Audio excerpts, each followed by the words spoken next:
Can New York City or the United States of America arrest Benjamin Netanyahu at the United Nations? Many people are asking, if Benjamin Netanyahu steps foot in the United States for the United Nations General Assembly, can local police in the United States or the United States federal government arrest him based on the International Criminal Court arrest warrant against him?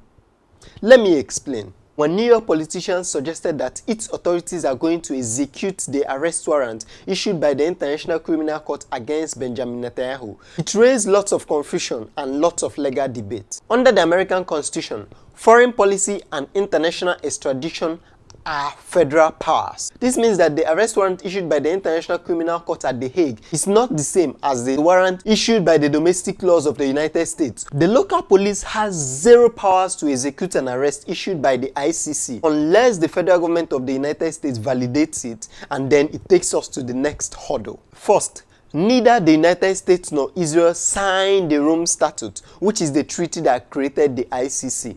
It should be noted that the ICC warrant only creates binding legal duty on member states. Secondly, the US domestic laws forbid assistance to the ICC.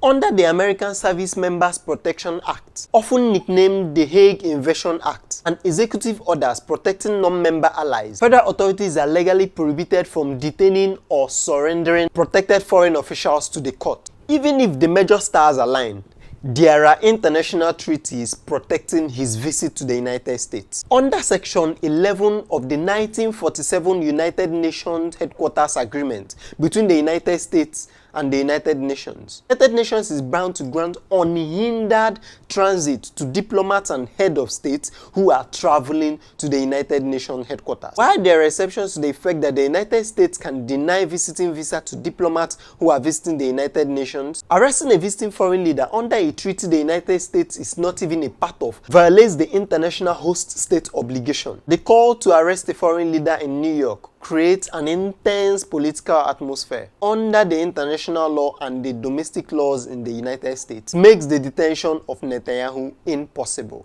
The question is this: does the United Nations agreement create global diplomacy, or does this agreement create a safe haven for international leaders who are facing warrant from the ICC? Make sure you like, you share, and comment on this post. I want to hear your thoughts.